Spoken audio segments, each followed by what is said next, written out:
mga kaganapang madalas hindi kayang ipaliwanag ng tao. Marami ding kahit pa nasa harapan na ang realidad, pilit pa ding binubulag ang sarili dahil sa prinsipyo at paniniwalang nakapaloob sa puso at isipan. Saan ka nga ba maniniwala? Sa agham na laging kailangan ng aktwal na kaganapan o mga banal na libro na sinulat ng may akda at pilit na pinapakita ang kuno ay totoo?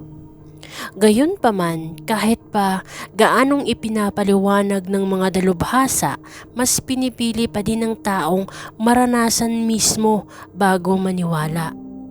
Ika nga, to see is to believe, diba? Magandang buhay sa lahat. Ang istoryang itatampok natin ngayong araw ay patungkol sa karanasan ng ating bida na bibigyan natin ng alias bilang Hiner. Walang eksaktong taon sa lugar ng Cebu. Lumaki si Hiner na kasama lamang ang ama. Maaga pa siyang nawala ng ina dahil sumasama daw iyon sa ibang lalaki. Gayunpaman, naging responsable naman ng ama niya sa lahat, lalo pa sa pagbibigay sa kanya ng magandang buhay. Laking Maynila si Hiner at laki ito sa layaw dahil sa may kaya naman din ang ama niya na isang inhinyero. Maging si Hiner ay sumunod din sa yapak ng kanyang ama. Ngunit ayaw nitong matulad ang kapalaran niya dahil ayon pa nga sa kanya, ang ama niya ay napakaswerte sa pananalapi habang bigo ito makahanap ng matinong asawa. Dagdag pa ni Hiner na gusto niyang magkaroon ng maayos na pamilya kasama ang babaeng mapupusuan niya. Sa pagtatapos niya ng kolehiyo, nagkaroon ng pabor ang kanyang ama. Hiniling nito na sana makapagbakasyon man lang si Hiner sa lola nitong nasa Cebu. Noong una, nagkibit-balikat lang naman ang binata. Buong buhay niya kasi niwala man lang siyang idea na may natitira pa palang pamilya ang ama niya. Ipinaliwanag naman ng ama na may mabigat itong dahilan kung bakit mas piniling hindi ihayag ang buong pagkatao niya sa anak. Bagaman may malaki itong sikreto na kung saan gusto niya sanang ihayag kay Hiner. Bagaman nagbigay ito ng kaunting idea kay Hiner, pero natawa lang ang binata at nagkibit-balikat sa kung ano ang sinabi ng ama niya. Patungkol lang naman iyon sa lahi daw ng angka nila na isang aswang. Hindi alam ni Hiner kung matatawa ba siya. Ayon kasi sa kanya, paniwala lang daw yun ng mga taong nananakot. Saka kung aswang daw ang lahi ng tatay niya, bakit hindi niya man lang iyon nakitang kumatay ng tao? Sa kabilang banda, hindi naman nagdamdam si Hiner. Ang buong akala niya ay nagbibiro lamang ang ama niya ng mga oras na yun. Ayon pa nga sa kanya, ano man ang pinagmula ng ama niya, nirerespeto niya ito dahil nakikita niya ding mas pinagtuunan ng pansin ng ama niya ang pagiging abala nito sa trabaho. Baka daw, stress lang din ng ama niya kung kaya't kung ano-anong pananakot ang inihahayag nito. Sa kabilang banda, ayaw ni Hiner na nag-iisip ng hindi maganda, lalo pa sa amang nagpalaki sa kanya. Makalipas ang ilang araw, saktong Semana Santa ang kanilang pagbiyahe papuntang Cebu. Ngunit nagkataon na merong mahalagang bagay na tinapos ang ama kung kaya't mag-isang nagbiyahe si Hiner. Inabisuhan din siya ng ama na susunduin di umano siya ng mga tiyuhin niya, yung mga pinsang buo ng ama niya. Sumunod lang din si Hiner. Ayon pa nga sa kanya, hindi naman siya magtatagal sa lugar kung kaya't naiisip niyang hindi na din masama kung pagbibigyan niya ang kahilingan ng kanyang ama. Bigla pa nga siyang nasabik dahil sa unang pagkakataon makikita niya ang pamilya ng ama niya. Hindi niya pa mawari noon kung ano ang magiging reaksyon niya, lalo pa kung makaharap niya ang lola at mga tiyuhin niya.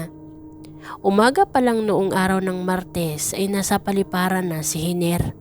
Medyo kabado dahil iyon ang kauna-unahang pagkakataon na mapadpad sa ibang lugar na hindi kasama ang tatay niya. Minuto lang ang makalipas nang lumapag ang eroplanong sinasakyan niya. Ang buong akala noon ni Hiner hindi siya makikilala ng susundo sa kanya. Ngunit habang palabas siya ng lugar ay sinalubong siya ng dalawang lalaking may edad. Nakangisi pa ito sa kanya habang tinatansya ang magiging reaksyon niya. Noong una, nahihiya din ng mga ito na kausapin siya kung kaya't siya na din ang gumawa ng hakbang para mapanatag ang mga tiyuhin. Mababanaag ang saya sa mga aura nito lalo pa noong magbukas ng palad si Hiner, indikasyon na gusto niyang yakapin ang mga tiyuhin niya. Ilang sandali ang lumipas nang sumakay silang tatlo sa isang sasakyan. Sa paglalarawan ni Hiner, medyo may kalumaan ang sasakyan na gamit ng mga tiyuhin. Pero di umano makitaan ang galaw ng mga tiyuhin na marunong itong magmaneho. Iniisip niya pa nga noon na baka tricycle lang ang sasakyan nila dahil sa ayos ng mga tiyuhin niya. Nagpasalamat naman si Hiner habang nakagaanan niya ng loob ang mga taong hindi niya inaakalang kadugo niya. Sa kahabaan ng kanilang pagbiyahe, merong paalala ang isa sa mga tiyuhin niya. Noong una nag-alangan din ito na magbukas pero ayon pa dito, ayaw niyang mabigla si Hiner kapag hindi pa niya sinabi ng mas maaga. Kumunot naman ang noo ng binata. Napapaisip siya kung ano ang sasabihin ng tiyuhin. Bigla na lang niya naalala ang inilihad ng ama na may lahi daw aswang ang pamilya nila. Hanggang sa may inabot na isang kwintas na may palawit na animoy kulay berdeng bato ang tiyuhin niya. Ayon sa tiyuhin, habang inaabot iyon sa kanya, proteksyon daw iyon laban sa mga hindi nakikitang elemento at kung anumang mga nilalang na hindi maihayag ng mga ito kung ano ang eksaktong katawagan. Napangiti naman si Hiner at nagpasalamat. Halos 3 oras din ang naging biyahe nila nang marating nila ang isang baryo. Bungad pa lang mapapansin na ang ganda ng kapaligiran. Napakadungaw pa si Hiner dahil sa kulay berdeng malapad na taniman ng palay at mais. Hindi niya din maiwasang lumanghap ng sariwang hangin. Ilang sandali pa nang marating nila ang lumang bahay. Sa paglalarawan ni Hiner, para daw iyong bahay pa ng mga lumang tao. Nilingalingan niya ang paningin sa paligid. Laking pagtataka niya kung bakit parang ang tataas ng tanim na talahib sa paligid ng buong bahay. Para daw iyong sinadyang patubuin upang takpan ang buong paligid. Akmang magtatanong sana siya nang bigla na lang may sumulpot na matandang nakasungkod. May hawak-hawak itong pangsudsud ng lupa. Napatras naman ang bahagya si Hiner lalo pa nang maamoy niya ang pinaghalong pawis na malansa na parabang hindi niya maipaliwanag. Napangisi naman ang matanda habang inabot ang kamay nito at para sana sa pagmamano nang bigla nitong binatukan ang mga kasama ni Hiner. Nataranta naman ang mga iyon habang nagbigay galang sa matanda. Dahil sa nakitang reaksyon ng mga ito kung kaya't walang pag-atubiling ginaya ni Hiner ang ginawa ng mga tiyuhin niya. Napatawa ang matanda at bigla nitong kinabig ang binata papasok ng bahay. Ayon pa sa kanya, maraming ligaw na elemento sa lugar kung kaya't kinailangan nilang pumasok. Ipinaliwanag niya din na Semana Santa. Tulog di umano ang Diyos kung kaya't nagfiesta ang mga aswang. Nangilabot naman si Hiner sa narinig lalo pa nung sinabayan ng matanda ng tawang animoy mangkukulam. Sinuway naman ang tiyuhin ng matanda. Nakikita na din nila kasi na medyo natatahimik na si Hiner. Maya-maya pa nang inabisuhan ng dalawa na iwanan si Hiner sa lola niya dahil may kukunin lang ang mga ito na gamit sa kabilang baryo. Ayon sa mga ito, kailangan nilang maganda lalo pat may magaganap na kasiyahan hindi para sa mga tao kundi sa paghahanda para sa mga kiwig. Nagtaka naman si Hiner kung ano ang kiwig. Gusto niya sanang magtanong pero inagaw ng lola ang istorya. Iniban niya ang topiko. Nahalata naman iyon ni Hiner at para hindi lumawak ang usapin, nakisama si Hiner sa lola niya. Nang umalis ang mga tiyuhin, inabisuhan ng matanda na matulog na muna si Hiner. Inakala ng lola pagod ang binata kung kaya't hindi na nagsalita pa si Hiner at dumiretso lang iyon sa silid na pagpapahingahan niya. Inabisuhan lang siya ng matanda na gigisingin oras na makahanda na ng hapunan. Sa pagpapatuloy ng kwento, dala ng pagod kung kaya't napasarap ang tulog ni Hiner. Nagising na lang siya nang makarinig ng mga pagkaluskos. Meron pang umaangil na para bang mga pusang nag-aaway. Naghanap si Hiner ng pamalo. Akmang bubuksan niya ang pinto nang bigla na namang sumulpot ang matanda. Di niya mawari kung saan iyon lumulusot pero hinawakan siya nito palayo sa pinto. Ayon sa matanda, delikado ang lugar. Dagdag pa ng lola na nanginginain di umano ang mga kiwig sa labas ng kanilang bakuran. Di mapigil ni Hiner ang mga tanong na namumutawi niya sa kanyang utak. At hindi niya din mapigil ang sarili na magtanong kung ano ba talaga ang sinasabi ng lola niya. Ngunit ngumiti lang ito at inalalayan si Hiner pabalik ng kanyang higaan. Akmang magsasalita pa sana ang binata nang biglang kinurot lang iyon ng matanda na agad namang kinawala ng malay ni Hiner. Di niya mawari pero bigla siyang nakaramdam ng pagkahilo kasunod nun ng pagkawala ng kanyang kamalayan. Umaga na nang magising si Hiner. Medyo di niya maintindihan kung ano ang nangyari pero pakiramdam niya may mali. Iniisip niya parang mali ang pasyang pumayag siya sa kasunduan nila ng ama niya. Unang gabi pa lang animoy wala na siyang natandaan kung ano ang nangyari maliban na lang sa sinabi ng lola niya na patungkol sa kiwig. Naiisip niya ding umaga na pala at ni hindi man lang siya nakapaghapunan. Bumangon na siya at nag-ayos ng sarili. Ilang saglit lang nang maabutan niya ang tatlo sa may hapagkainan. Niyaya siya ng mga ito, ang kaso nakaramdam siya ng pagkahiya kung kaya't tumayo pa ang lola niya para alalayan siya paupo. Tinanong pa siya nito kung kumusta ba ang unang gabi niya. Akmang maglalatag siya ng kwento nang may kung anong dumidikta sa kanya na iba ang ilalahad. Napahugot na lang ng malalim na paghinga si Hiner habang inaalala ang nangyari. Hanggang sa nawala naman siyang naikwento kundi ang maayos ang kanyang pagtulog. Di mawari ni Hiner kung bakit may mga bagay siyang naaalala pero di niya kayang sambitin. Nagkibit-balikat na lang si Hiner habang tinatapos niya ang pagkain. Habang tahimik na sumusubo, nag-abiso ang matanda na maglalatag ng panghanda sa gagawin na piging. Nilahad din ito na kailangang makadating na ang tatay ni Hiner dahil ito daw umano ang kukumpleto sa handaan.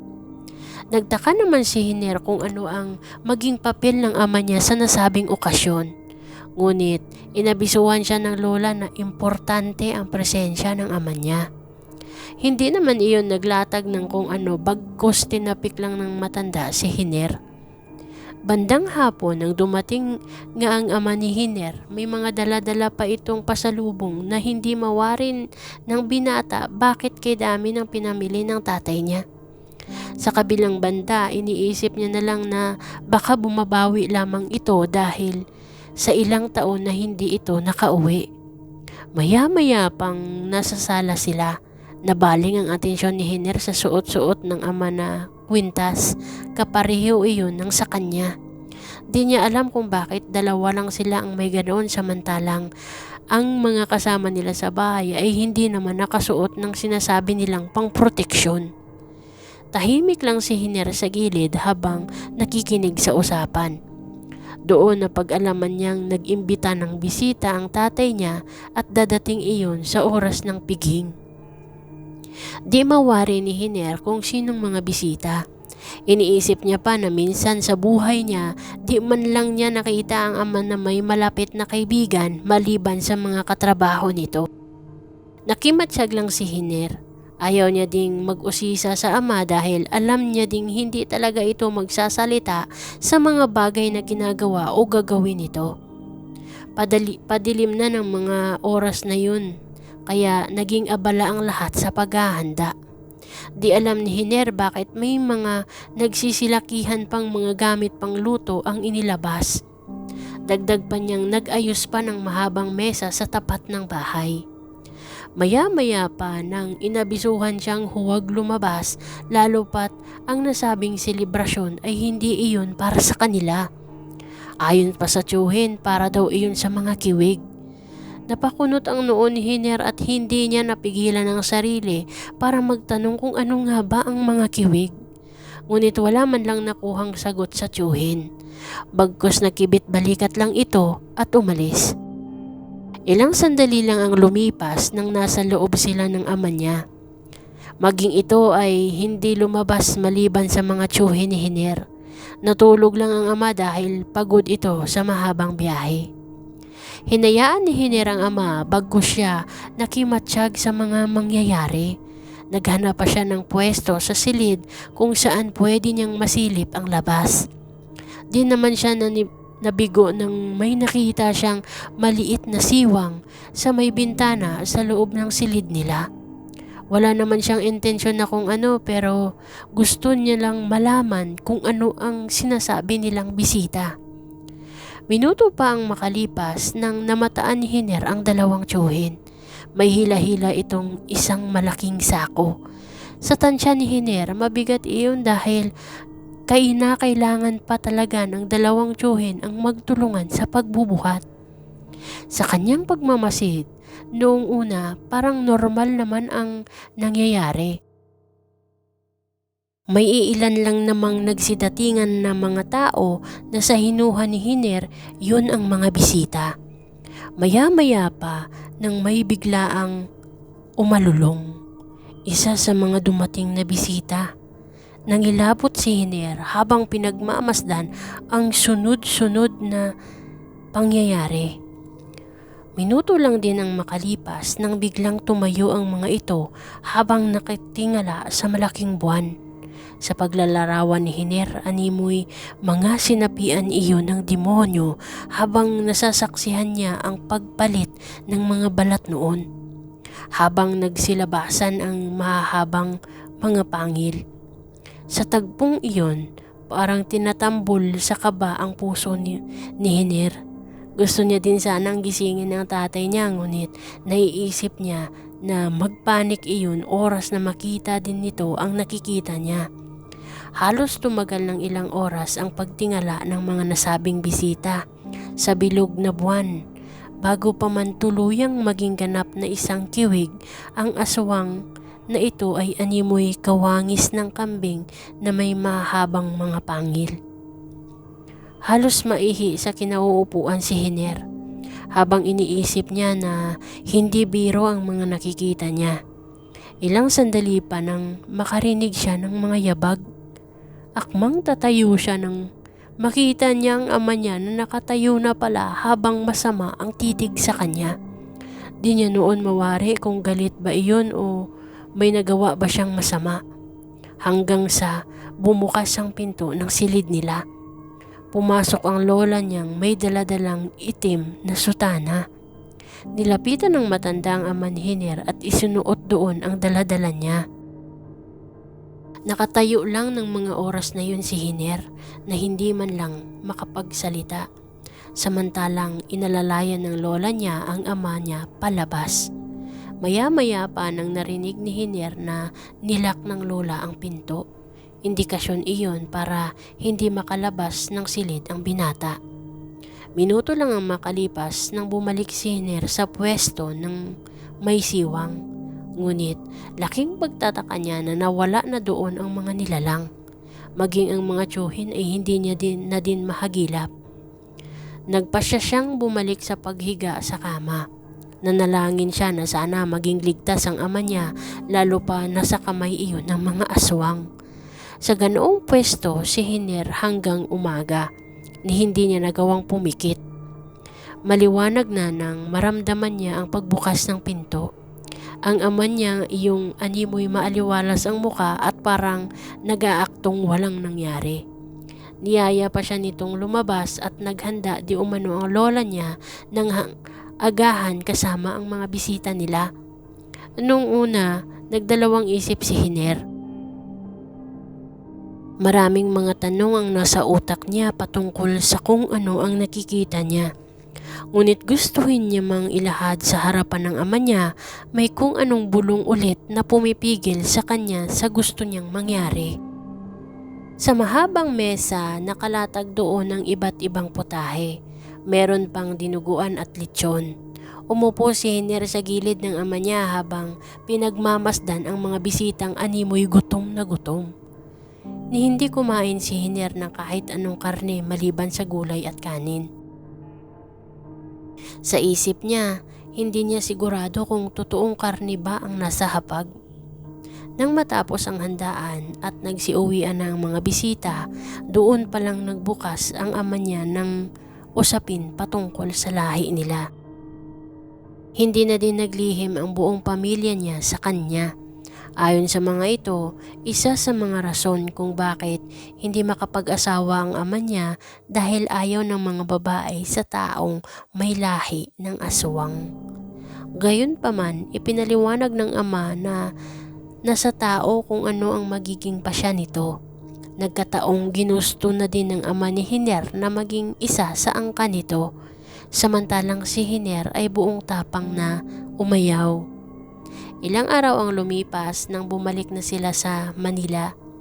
Nagpasya si Hiner na kalimutan ang kung anumang parte ng alaala niya sa lugar kung saan aswang pala ang pamilya ng tatay niya. Hanggang dito na lamang po ang ating kwento at maraming salamat po sa mga nagpi-play at nagpa-views ng ating video at sana po ay mag-subscribe na din po kayo sa channel para po sa mga update ng mga bagong kwento na mailalapag natin. Maraming salamat po and God bless po sa lahat. Babush!